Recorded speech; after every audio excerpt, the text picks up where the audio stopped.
Hey, my paparazzi friends, how are you?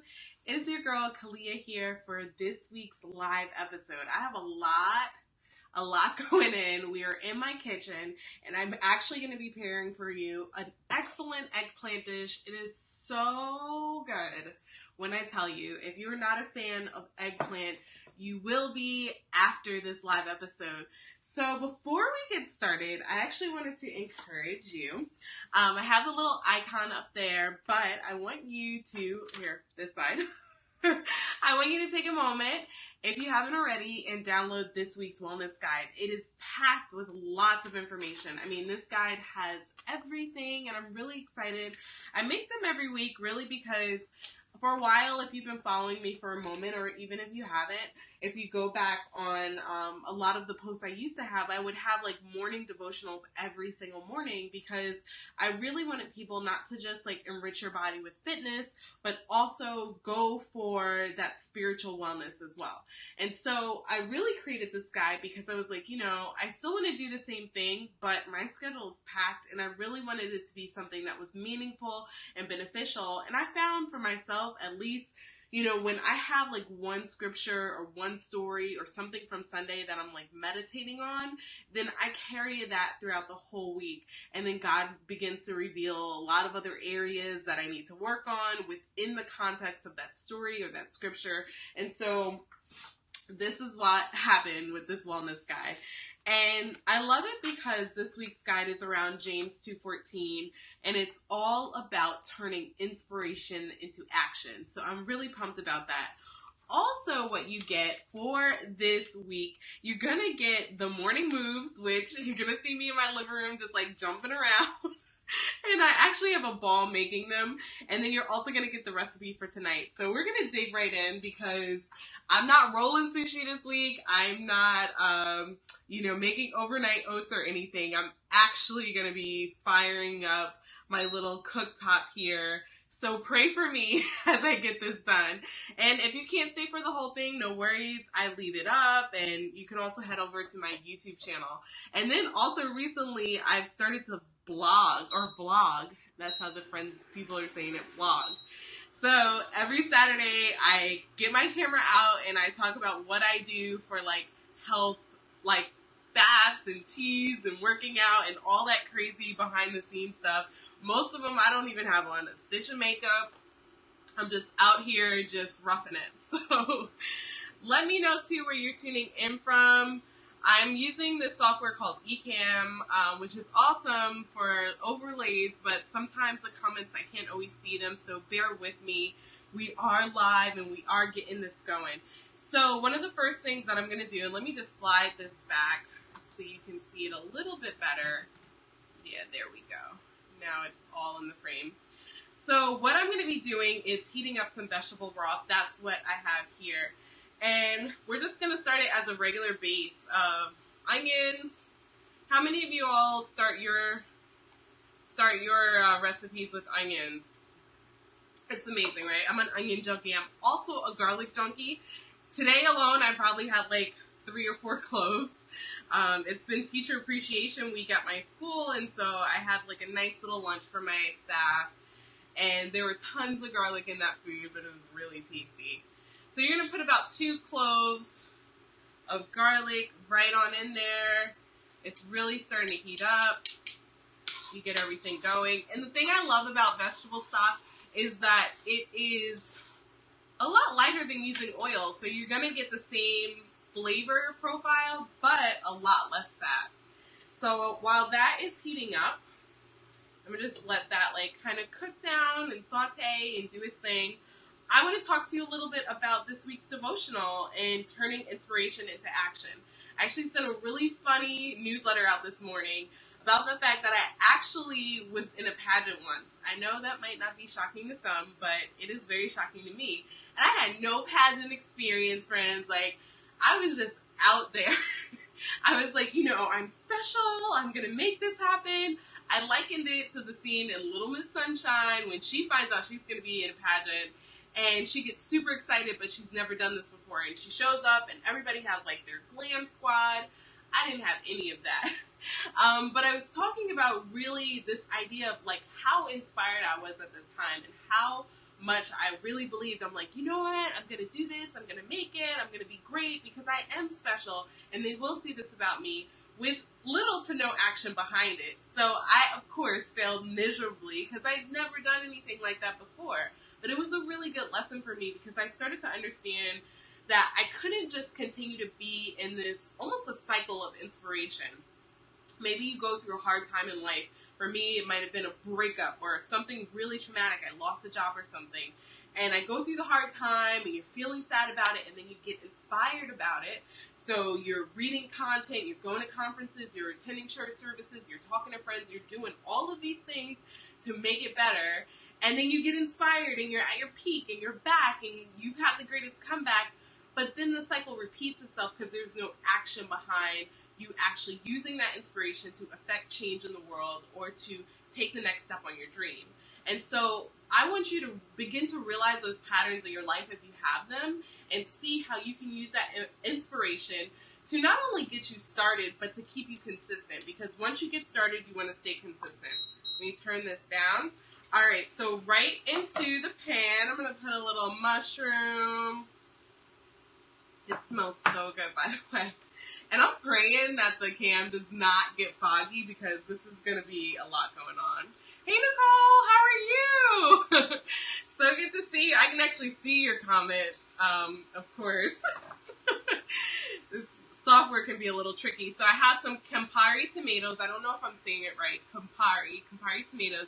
They're so good this season. And they have so many, just a lot of minerals in this meal. So a lot of times we don't get the minerals that we need because the food is coming from so far. And a lot of our produce is over-farmed in the same soil over and over again. So it's really important to get the produce that you need, to get the minerals that you need. So in the pan, I have some mushrooms, I have some tomatoes, I have some zucchini, I have some basil, and I'm going to add our mysterious friend, eggplant. So before I do that, let me let this cook down for a second.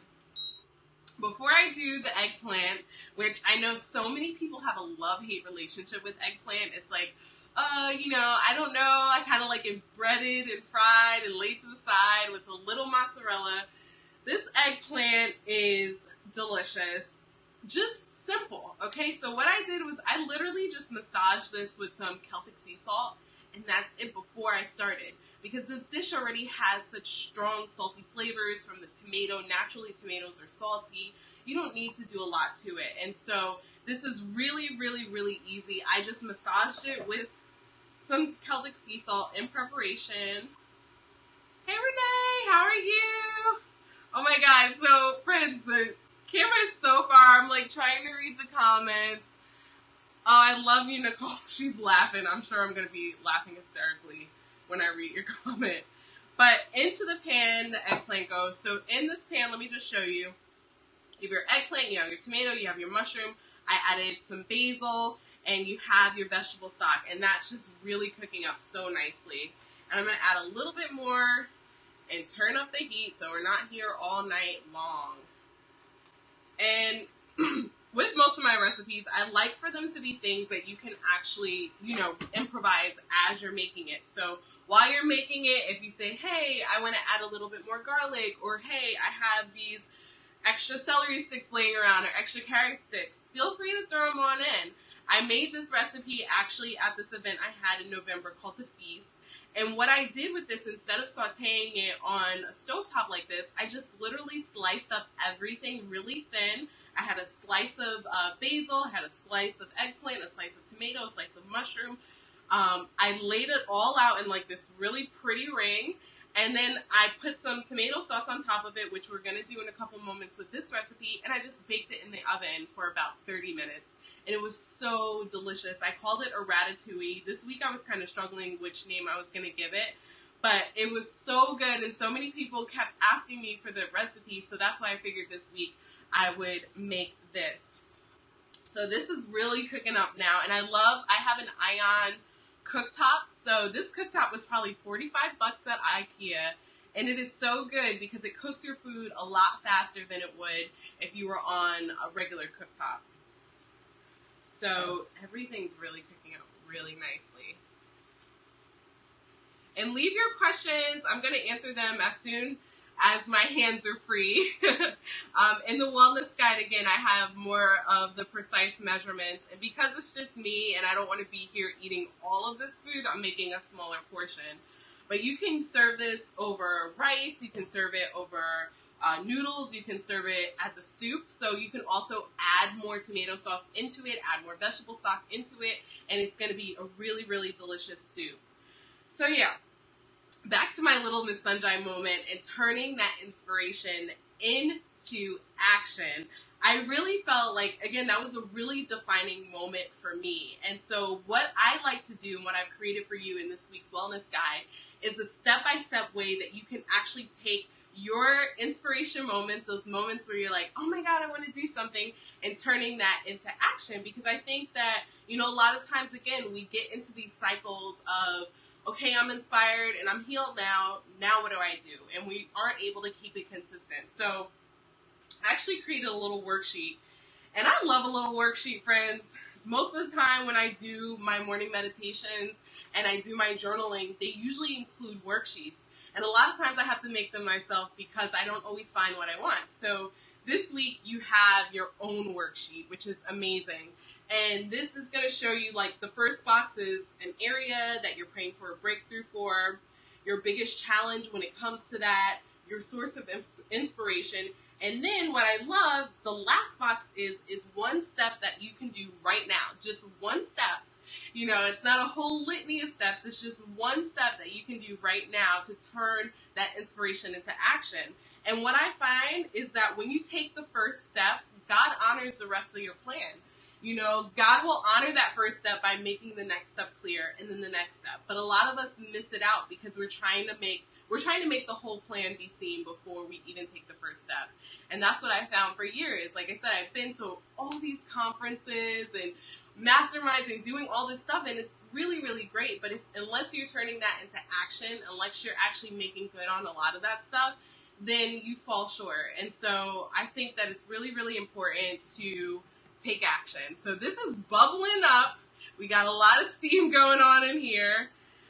Again, kind of an amateur, so all the steam is going everywhere, and I need some type of vent. So everything is really nice and tender.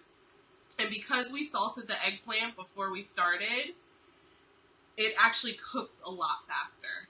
And even if you're going for like breading everything and you want to fry your eggplant, which is also really good, you want to salt it beforehand because it just makes it really tender. So the last step that I'm going to do, and one of my favorite tomato sauces, is pasena. And I have the exact spelling of this in the guide, so don't worry. It is so delicious, and it only has, I think, 3 ingredients. So I'm just going to add that there. And I'm going to mix it in, and I'm covered in tomato sauce, but we're live, so we're just rocking with it. And it is so, y'all could be in here, these smells right now. They're so good. So I'm just going to I'm going to turn up the heat and let this simmer just for another few minutes. And you can see how quick this is. We've been here on the live for about 13 minutes.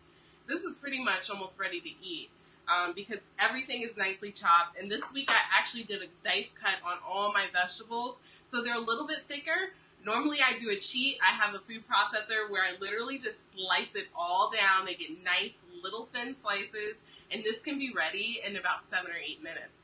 So it's really, really good. So I'm going to turn up the heat so that everything can just melt together and get really, really nice. And it's bubbling so good. So leave me a couple questions. Like I said, I'm still trying to figure out the text so that I can answer questions and cook at the same time. I think I need another arm. But leave me a question and let me know what are some of the challenges that you face when it comes to dinner at night, whether it's time, whether you need something quick, whether it's having the ingredients. One tip that I have started to do is use Amazon Fresh, which is really good so that you can get your groceries delivered right to your door. And that is going to save you time instead of going to the grocery store. And then another tip that I also use is that I don't buy more than, well, one, I don't go to the grocery store hungry because you're automatically going to buy more than you need. And I really am conservative. So a lot of times I would buy produce because, you know, you see the bananas in the grocery store and you're like, I should buy bananas because they are healthy. Or you see apples and you're like, I should buy apples because they are healthy. But I found that if I actually didn't have a taste for those things, if my body wasn't naturally craving it, then it would sit on the counter and spoil in a couple days. And so I'm very, very conservative now on what I buy at the grocery store just because I don't want it to go bad. And so this season right now, you know, berries are really in. If you go to ShopRite, if you go to a lot of grocery stores, you're going to see a lot of sales on strawberries right now. And actually, if you maybe pay attention to what's going on with your body, you'll notice that you'll start to crave that as well, depending also on what climate you're in. But we're starting to crave those things that are in season right now. Maybe some more cucumbers, some more tomatoes, some more things like that. And so I'll buy a small thing of berries that will usually stretch me a couple mornings, or a small thing. I love grapefruits right now, so I'll usually have that. So I try to stay really conservative when it comes to produce, and you can do the same thing. Don't try to just buy things because you know they're healthy. Try to be a little bit more conservative. So this is ready to taste. I'm just going to turn this off. It's a lot of steam going here on a Thursday. So look how beautiful this is. I mean, everything is super tender. Like I said, we've only been on this live for about 16 minutes and now this is done. And I've probably been talking for most of that. Anyway, we didn't get started right away. So I'm going to just spoon a little bit in here just to try it for you all. Like I say, you can put this over noodles. Right now I'm obsessed with those Banza chickpea noodles. It's really, really good. So let's try this. Oh my goodness. This is so good, friends. I am in love with this. I'm trying not to burn myself because it's so good. It's just so good and perfect, and it's still light. And like I said, as you're cooking, you can really play with the consistency, and you can really start to see what you want to do. If you want to have a thicker sauce, add more pasta sauce. If you want it to be thinned out, you can add more broth. Whatever it is, you really can make it authentic to what you need. So that is it for this week's live. I'm so thankful that you joined in. I'll be answering your questions in the comments right after, and hopefully, pray for me, I can get everything kind of working so I can see your comments and we can do more interaction during this live. But thank you so much for tuning in, and I will see you next week.